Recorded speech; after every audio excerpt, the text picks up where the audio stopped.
Alright everyone, today is the day. Today we're finally going to be putting all this equipment right here, all this gear, finally inside of this rack right here. We're finally going to be putting together all the hardware components of the Homelab. So, without further ado, let me go ahead and get started and showing you guys what exactly we're going to be doing here. Alright, so here we have the meat and potatoes here. So, we'll go ahead and start with the baby components, I guess, first. So each host is going to have a set of NVMe drives, which is going to be contained in these Asus Hyper M.2 NVMe carriers. So this is going to be a 2-host vSAN cluster with a witness host, which is going to be our bulk storage host. So 3 hosts in total, but only 2 hosts will be participating in the vSAN cluster. So that is the storage for our host, for the most part. Like I said, this is going to be a 2-host vSAN cluster. We are going to be doing vSAN ESA with the vSAN 8 release, so that's something to keep in mind. Next up, each host will be getting, let's see here, 2 40 gig network cards. So we should have a total of 4 here. Just the vSAN hosts are going to get this. The two hosts participating in the cluster are going to get the 40 gig NICs. I do not believe that the third host, which is going to be this DL380G9, the first 2 hosts are going to be the DL360G10s. I don't believe this guy needs a 40 gig NIC for our vSAN for the traffic. I think we can send vSAN over the slower 1 gigabit NICs, but I will double check just to make sure that's the case. But I'm 99% sure that's fine for what we're doing here. So there's that. Next up, we have processors, RAM, and actual solid state storage here. So each host will have 128 gigs of RAM, DDR4 2400 megahertz, and then they're also going to be getting 2 Xeon Gold processors, 2 apiece. I believe these are 14 cores apiece for a total of 28 cores. And yeah, I don't remember exactly what these are. Hold on, let me open these up and show you real quick. So these are Xeon Gold 6132 processors. It's going to be kind of hard to see, especially because this thing sucks at focusing, but these are dual Xeon Gold 6132 processors. 2.6 gigahertz apiece, 14 cores, total of 28 cores at 2.6 gigahertz. And I think that's all for the vSAN cluster host. Oh, and then each cluster host is going to get a pair of 2 terabyte NVMe drives for our disk. Now with vSAN ESA, we no longer need capacity tiers and cache tiers. We can all disk can act as both, so we're going to be using these as cache and capacity tier, both of these together, and then we're going to have a total of 4 for our vSAN ESA array. So I believe that's it for the host, the 40 gig network cards, the storage, the RAM, and the processors. I don't believe I'm missing anything else from here, so I think we can go ahead and get started with the actual networking portion. So over here, we're going to be doing this is not a portion of it. This is the Cisco Nexus 3132QX. This is going to be our backbone switch, basically, core switch, whatever you want to call it.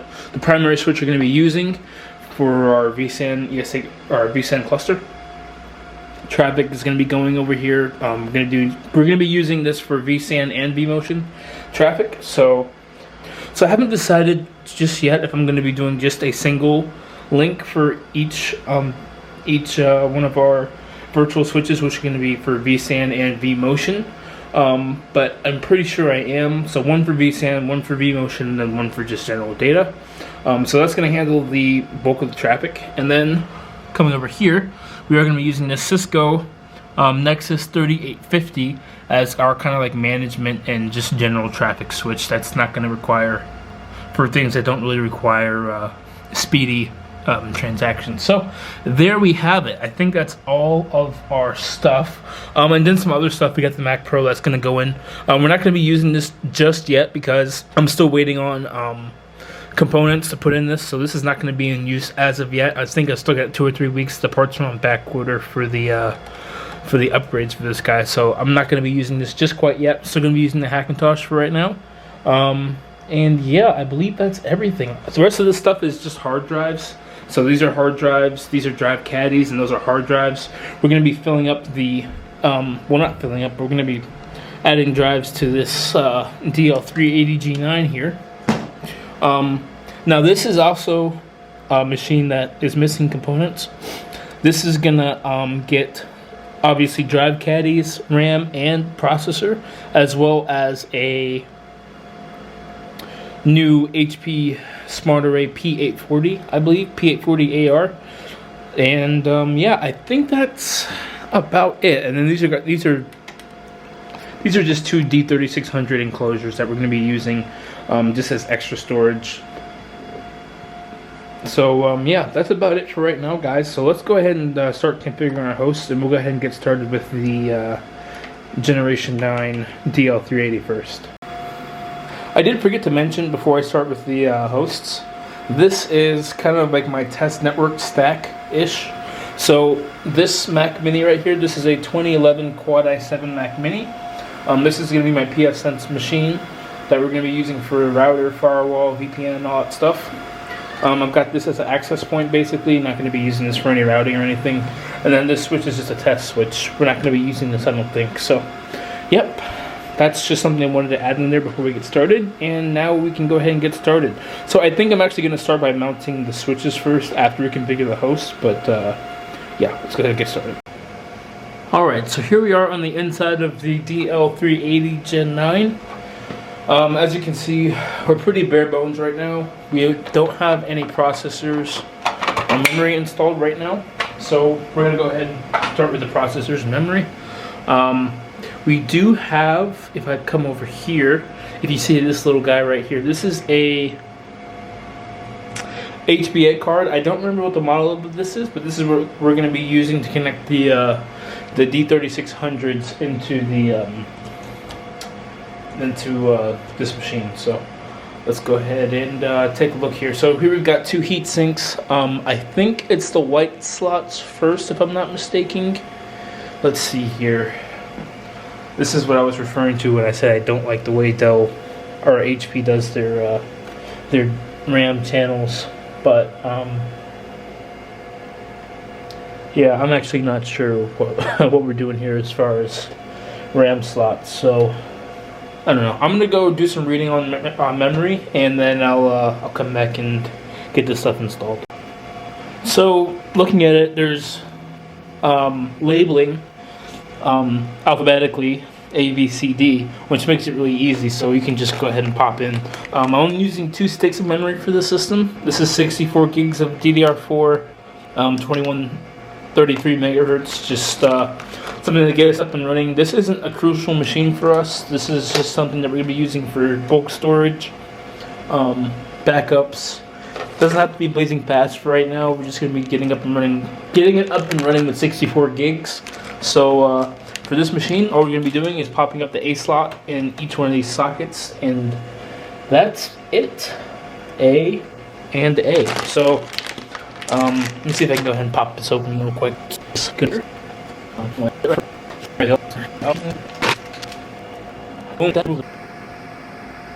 Alrighty, got the heat sinks all popped off here. Let me go ahead and grab the CPUs, which are, let's see here. I am running out of daylight fast. I hope I'll be able to finish this video before it gets dark, because it's getting dark quick nowadays, which I like. But when I'm doing stuff like this, I don't really like it. So I can't even open this up. Holy hell. Alright, so I'm on my phone right now because my camera keeps freaking overheating. So these are the processors we're going to be using here. 2640 version 4, 2.4 gigahertz, 10 cores. I'm going to go ahead and toss these guys in real quick. I'm pretty sure you guys have already seen processors installed in a system like this, but Obviously this is the first lever that we're gonna do. We're gonna open it up and then close it. So simple, simple. All right, now that the processors are installed, I'm gonna go ahead and move over to the RAID controller. So this is, like I said earlier, the P.1-Hardware, I believe.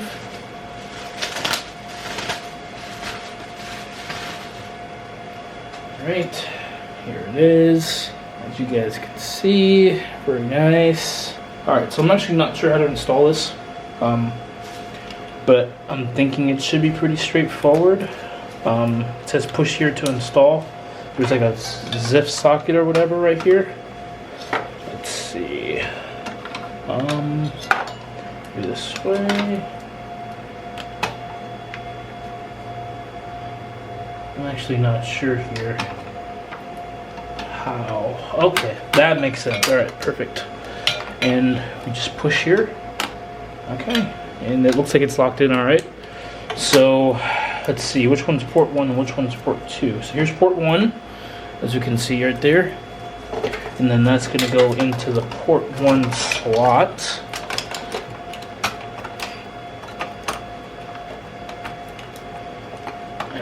Maybe not. Okay, that's in there, and then let's go ahead and go to port 2.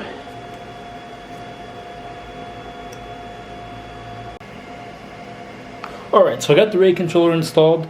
I just went ahead and tightened these screws up, these 3 right there. RAID controller, processors, memories installed. We got our external HBA for our D3600, so now we can go ahead and start it up and make sure everything's good to go, and then we can move on to the G10s. Alright, so we got the machine booting up here, and there we go.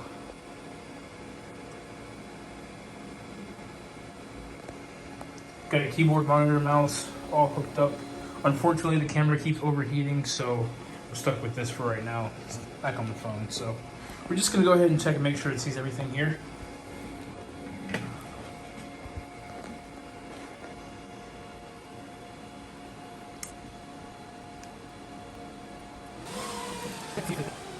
Go ahead. Alright, so let's go ahead and see the system configuration here. So it sees the P.1-Hardware, which is good. And then let's go to the embedded application. Actually, you might be able to do it from system information. PCI device. So let's see here.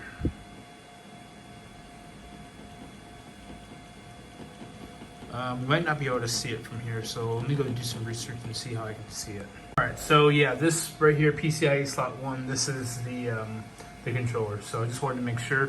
So everything looks good there. So let's go ahead and shut this down, unplug it, and move on with the Gen 10. Alright, so here we have the DL360 G10 all opened up. We're going to go ahead and start by undoing these heat sinks here. Now, I'm not sure if I have a tip big enough for this. This is a pretty large hex bit, so we might have to improvise here and do something a little bit different. Let's see, yeah, that is definitely not going to fit. Yeah.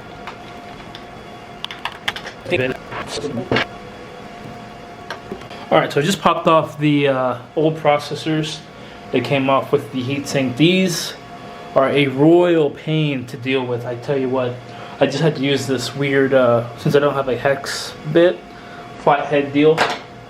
So yeah, I'm going to go ahead and fit some new processors here and go ahead and toss those in. So on one of these heat sinks, it has the actual like retention bracket for it, for the 3647 socket. This one doesn't for whatever reason.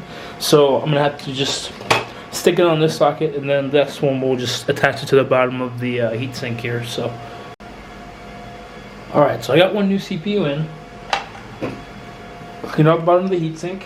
So, on these style brackets, you just have to use a flathead and just kind of pry the edge there, and then you'll be able to pop the old processor right off. So, I'll go ahead and take one of my new ones here. I'm just going to line up the gold pin here. You can see the gold pin on the outside of that.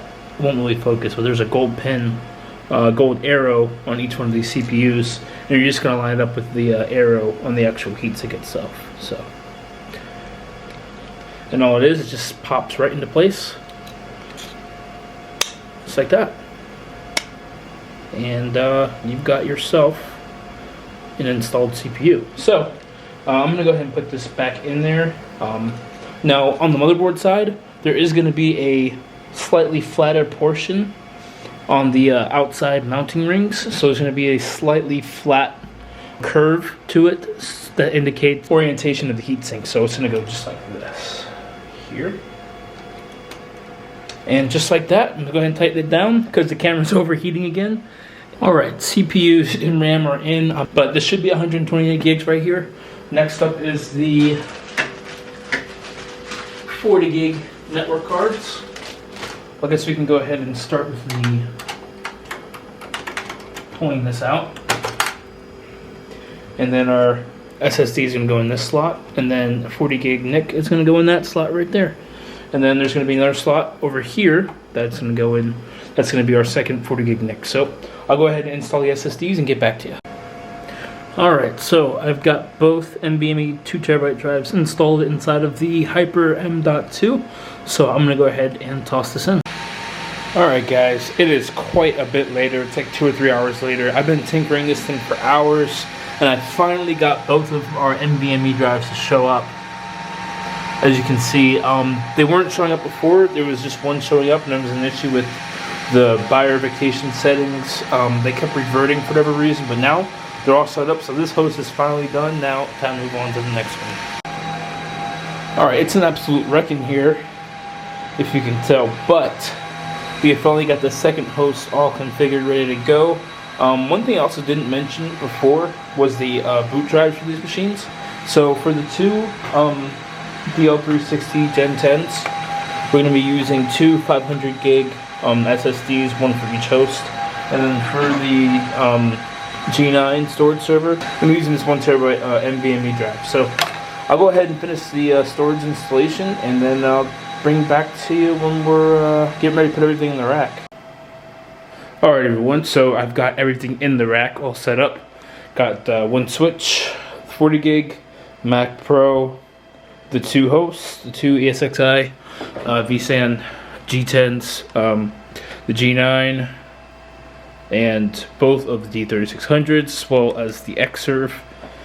These are just like shelves basically holding this stuff up, just like reinforcing supports. But yeah, it's looking really good so far. I'm going to go ahead and take you around the back here. Lighting sucks right now. It's kind of why I didn't want to film in the dark, or when it get dark out. So here's what we've got so far.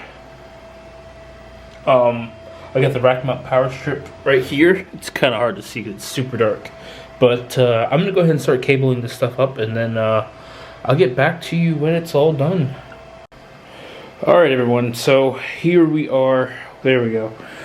Here we are wired up. It's kind of rough right now. Definitely have some work to do in the wiring. This is not final at all. This is just to get us up and running. I do have more runs to do. I have more 40 gig runs. I only have 6 connections right now. I'm supposed to have, I think, 10 or 12 connections, so I ran out of cables. Miscalculated.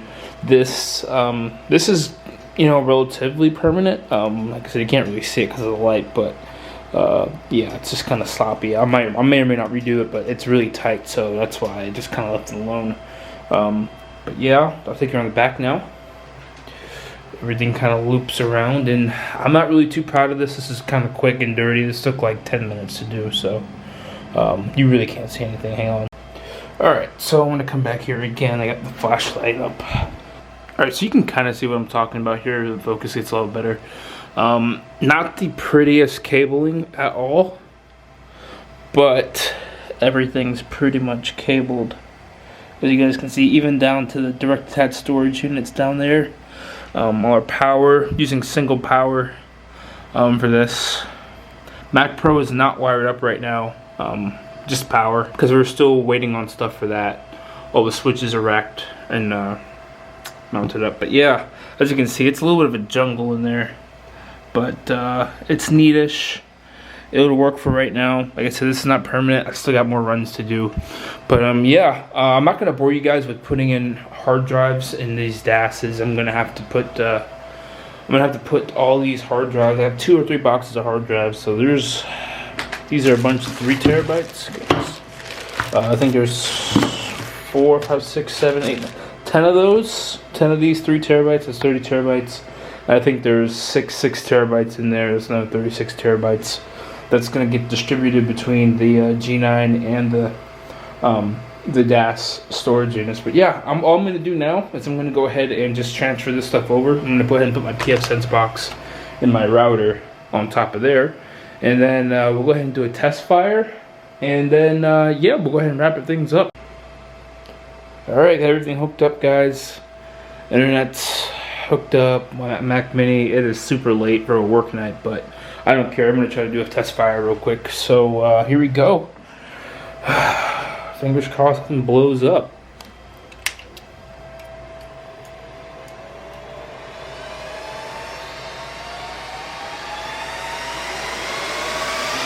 Alright, let's look at the kilowatt.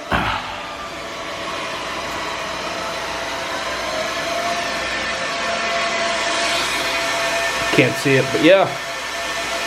Looks like we've got some success.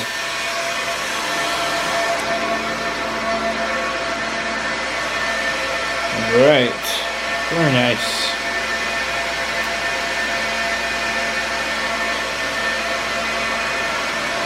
Let's probably turn this guy on too. Alright, very nice, very nice.